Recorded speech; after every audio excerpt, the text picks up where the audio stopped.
final hour of the Fallout right here on Sports Radio 740. Before we get to Frank Rossi, I need to tell you, give my friends at Mosquito Authority a call, 694-1199. If you have mosquitoes, they are the people to treat those mosquitoes for you.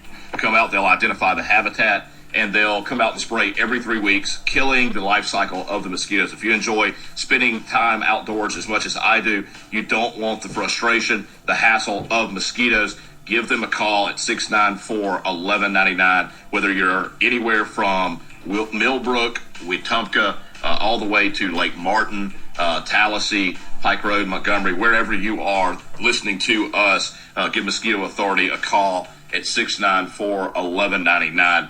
It has absolutely changed my life. It's very affordable, and it is something that you need to do to protect your kids, protect yourself, protect your pets as well. Don't have mosquitoes. Mosquitoes suck. Don't have them. 694-1199, Mosquito Authority. We'll be joined by Frank Rossi here in just a moment, talking about the Big Ten and their attempt, or the rumor of their attempt to play football. And right now, we are joined by Frank Rossi. He is an attorney in New York and also a contributor to D3 Football and D3 Football Huddle as well. Frank, thanks so much for making some time for me. How are you? News kind of came out of nowhere, and I feel I'm kind of thrown back and forth in the process. 1 minute you're getting a tweet from Dan Patrick saying they're going to go possibly on October 10th, and then you've got a Nebraska president saying, nope, no truth to that. But I think you and I have learned when it comes to this entire COVID response by the colleges that the truth is somewhere in the middle probably here, and I'll review that with you. Okay, so, yeah, let's start here before we dig into the Big Ten. And Auburn had an outbreak, and so they had the contact tracing, which we've talked about, and so now 16 players are looking to be sitting out for 10 to 14 days. Frank, the SEC is testing 3 times a week now. You know, I know neither one of us is a doctor, but when it looks at that and you're testing every other day, why would we have to quarantine, if in fact they're being tested like that? The one thing we've learned about this disease, Russell, again, we're not doctors, but we see enough news, we dive into enough news to see what's going on here. And you ask New Zealand how this worked, because after bragging about 100 days of no new infections, they had a lot of new infections pop up. And this disease is relentless in its ability to spread when you think you've got it pretty much captured. And you can test one day, and that person could actually be in the beginning stages of it, and show maybe the next day, but in the meantime, have they participated in a way when they're actually contagious that we end up with an outbreak of sorts. And so that's where the caution is falling here. I think the thing that we're beginning to recognize, and some schools are recognizing it better than others, and I will point to schools down your way as probably those recognizing it well, Alabama and Auburn, et cetera, that when it comes to hospitalizations, actual major effects for college students, Florida has some really robust statistics for a state on this. And the hospitalization of infections actually caught for 19 to 23-year-olds in the state of Florida is 1.04%. Now, you know as well as I do, 1 out of every 5 infections is actually caught in testing because of asymptomatic behavior, or people just don't get tested because of access to testing. A bunch of different reasons play into it. 1 in 5 to maybe even 1 in 7 in some cases. So you take that 1.04%, I would tell you you're probably more closer to 0.1 to 0.2% of college students who are infected with COVID that actually require hospitalization. And that might be just because they're being abundantly cautious because they have some other pre-existing condition or something along those lines. A total of 600 college-age students college-age people in the state of Florida have been in the hospital. And so you begin to realize that there's concern about spread beyond the college students themselves, but the college students themselves are not showing a heavy response to this infection. And we heard a lot of things when the Big Ten canceled originally on the idea of, it's the heart issue, the heart tissue is inflaming, and the like. And yes, there are instances where people are getting serious reactions to it. But now the question is, how bad is it? What do we do to restrain it? And what level of risk are we going to be able to tolerate? And I think that's where we are. Your Auburns are learning the hard way, and Alabama's, that there are going to be outbreaks. There are. But what do you do at that point? And do you shut everything down, or do you basically say let it burn itself out? And again, you work out. You mentioned that you were going to work out before the interview. These guys that are athletes, the myocarditis was kind of the tipping point with the Big Ten. And we understood when that, but they got some bad information or not enough information, I guess I should say. People that work out a lot, people that are doing, cardio tend to have, and strenuous activities tend to have some sort of myocarditis, at least a little bit. Indeed. And this is where I think overreaction and knee-jerk reactions have hurt a lot of schools. East Carolina University shut things down after 2 weeks, sent home the students after moving them all in for the fall term because they had 350 positive tests out of 2,500 tests that they performed, granted a campus of 28,000 students. But again, it's the question that they don't answer that I begin to wonder. How many were hospitalized? How many students actually required hospitalization and some kind of more acute care that, would justify basically shutting it all down instead of trying to control it or in the, alternative, basically letting it burn itself out on the campus? Because there is, in smaller environments, such a thing as herd immunity in that environment itself as well. And the question is, what level do you have to hit to achieve it? If you hit 1.5% infections that you tested for on a campus of 28,000 in 2 weeks, you're probably going to burn out within 2 months. And the fear I have is these schools that send these kids back to their homes with some level of infection, we're actually spreading this infection worse back to areas where it may have been already in check because, we didn't test enough before we let them go from those campuses ultimately. So there's a whole lot of fumbling going on, and it's these knee-jerk reactions that have gotten us to where we are right now, Russell, where, the Big Ten, I think, is beginning to realize maybe we didn't make the right move here, especially as the college football playoff is not going to be delayed until we're ready to play. Is it the dog wagging the tail or tail wagging the dog right now is the question they're asking. Frank Rossi joins us. You can catch his work at D3FB Huddle. And so, from a liability standpoint, and I'm not talking about the COVID stuff right yet. We'll get to that as far as the liability for that and the waivers and all that kind of stuff. What level of liability or what level of, I guess liability would be the right thing because you're going to have to repay this money. Do these colleges face when bringing kids onto campus, waiting 2 weeks, and then sending everybody back home? How huge a financial, hit may that be to some of these universities? Well, the schools that don't fess up and say, hey, we're going to give you a reduction in tuition based on, lack of access to full resources on campus, like the MITs of the world came out and said, well, the freshmen and the seniors can be on campus, but the sophomores and juniors can't, but only students on campus can go and use the resources of the lab, et cetera. MIT is a science and engineering school for the most part. How can you charge those sophomores and juniors the same rate as you do the freshmen and seniors? So you start there and ask yourself, how can the schools avoid a lawsuit and the liability related to it in that type of situation where they're not granting full access because online classes are not equivalent for certain schools especially, to justify those rates. Then on top of it, the move-in, move-out expenses that you're pointing to, by all means, you could get a class action together against certain schools and see if that would roll. We're even seeing, the lawsuit that got publicized against Nebraska about just canceling the season and what it does to the possibility of careers, et cetera, for these college football players themselves. Do I think that has any legs to it, that type of lawsuit? No. I think that one's where I would draw a line and say, health, safety, welfare, and force majeure is what we say in the law under the circumstance of contract law where a pandemic basically doesn't allow you to fulfill what you think is a contractual obligation ultimately. That would apply here. I think Nebraska is safe insofar as that lawsuit. But other lawsuits for certain negligence and recklessness in the approaches that these schools have taken along the way, I would say that there are viable lawsuits out there that can show up from this.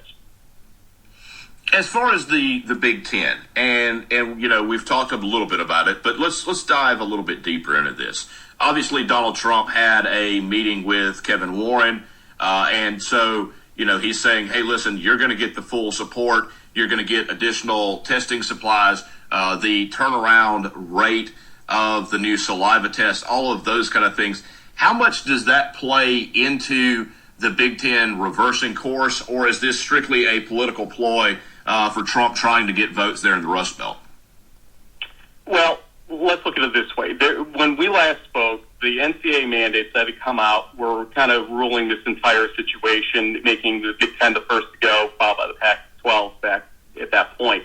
It was like August 11th, so it's been a good 21 days or so since that point. And I think that looking at these, you start to be able to read into where this may or may not go. One, mandate for testing and, repeated testing at least once a week, if not more.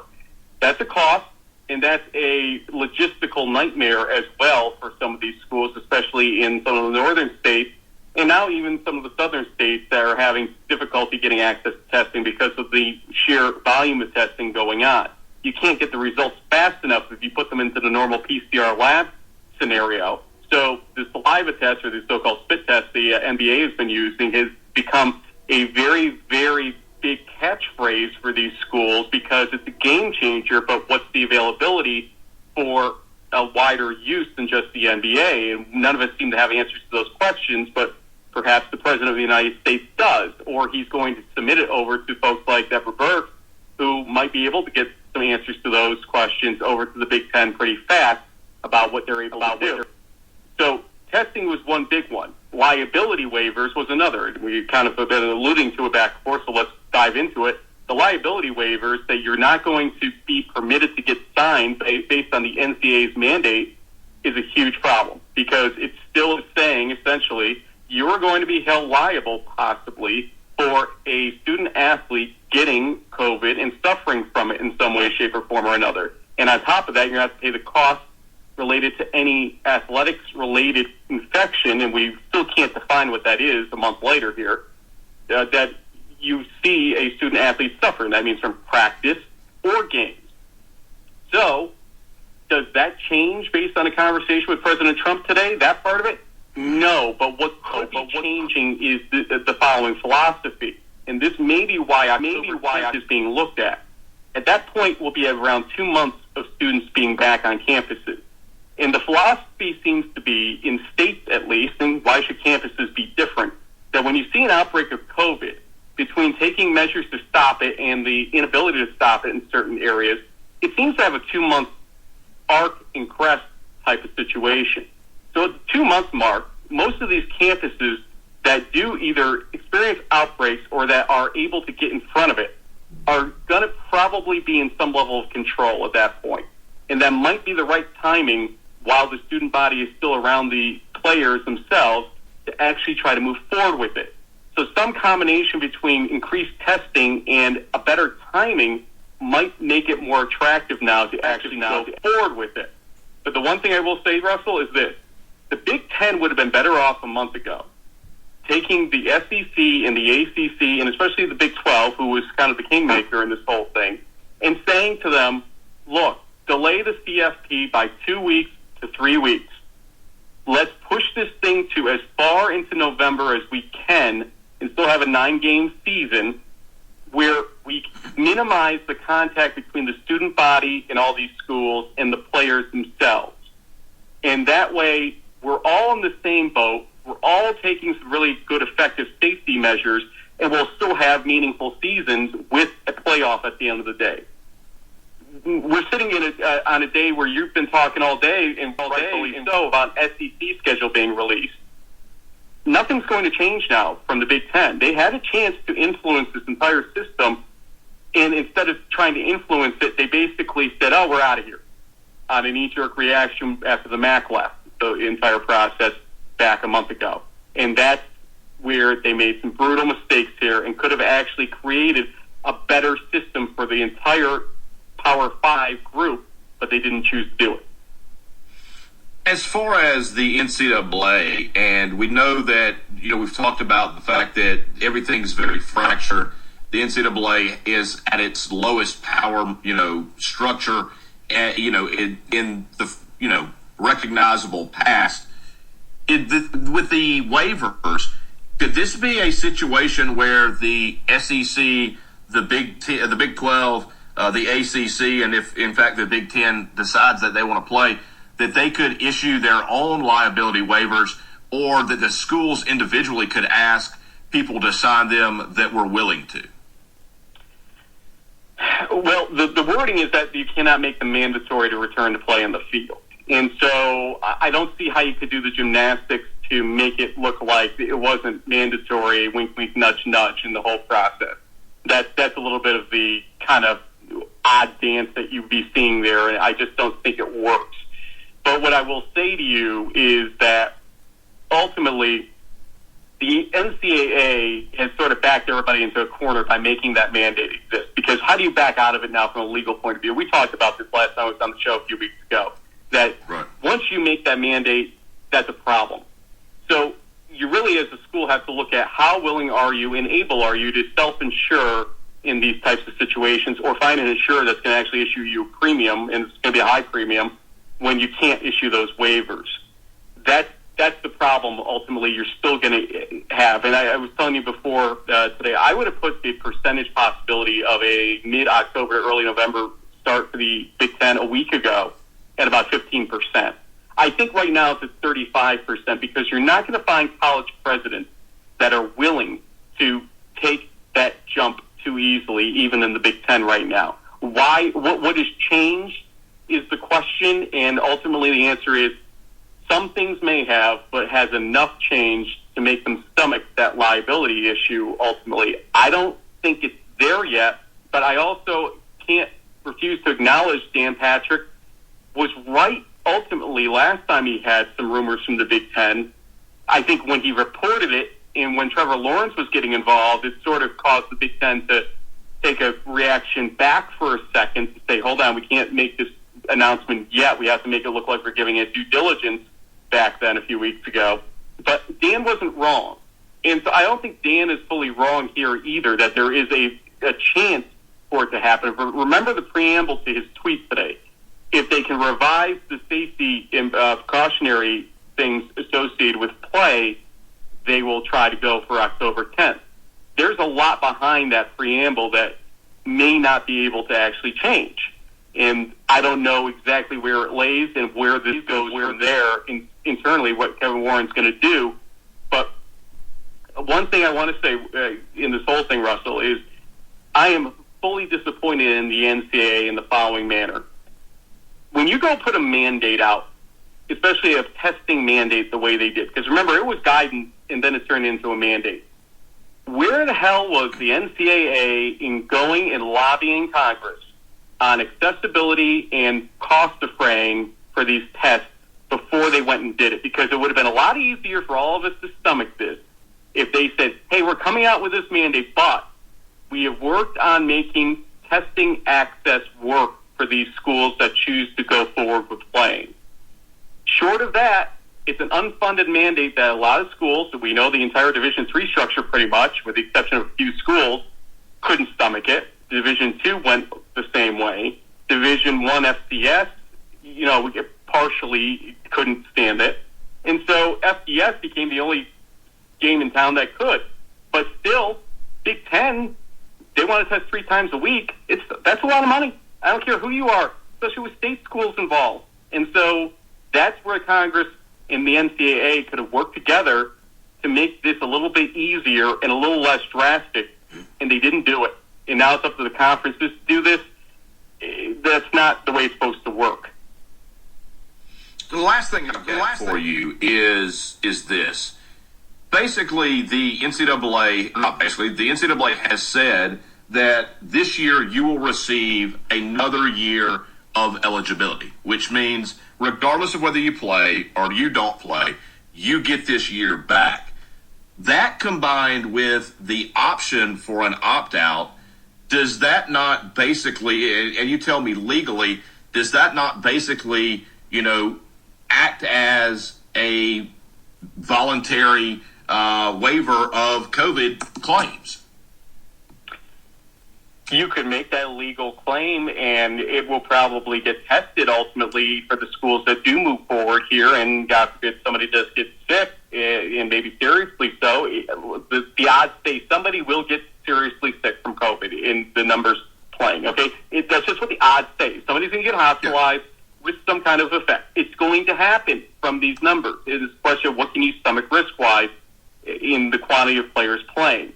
It's just going to happen. You know what else is going to happen? Alcohol poisoning on those campuses, flu reactions on those campuses, concussions on those football teams, etc. So it's a question of this one additional effect, COVID, what you're willing to stomach. But because it's so under the microscope, it's going to be something that's going to pop up and a lawsuit will occur. And your statement is you had the chance to opt out. You had all the information. So by not opting out, you essentially waive your ability to sue at this point. It's an interesting concept. Would I want to sit there testing it legally as a college president? Ultimately, no. I don't want to be the first one having to test that because there's a good chance I'd lose it. Now, if there was a lawsuit that moved fast enough that we could see what the results were, sure, maybe we would get some kind of information that would say, you're good, don't worry about it, because they could have opted out. These lawsuits take 2 years, 3 years to resolve. We'll never know it in time. So is it something that could work? Sure. Is it something you're going to rely on as a college president or a college AD? No, not at all. So I like the way you're thinking in that respect. And, I'm going to try to get you to law school after your radio career is done and restaurant career is done, because I think you're a pretty smart guy for that one. But I don't see it as being effective here to get us into the position we need to be to have full participation in Division I, II, or III college football over the next 2-3 terms here. He is Frank Rossi. You can catch him at Frank Rossi. Also catch his work at D3FB Huddle. Frank, thanks as always. I appreciate you shooting me the info and appreciate you making some time to kind of talk this out. Hopefully we can have a resolution of this. Hopefully the Big Ten can come to their senses and can figure something out that will allow us to move forward with yet another conference playing football.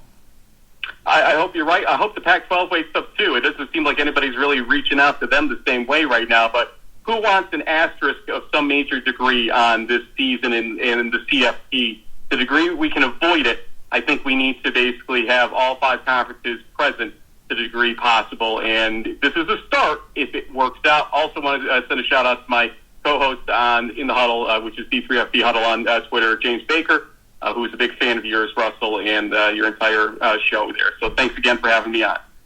Absolutely. Thanks so much, and thanks for listening, James. We appreciate it so much. Thanks so much, Frank. We'll talk to you soon. Be well, sir. Yes, sir. You too.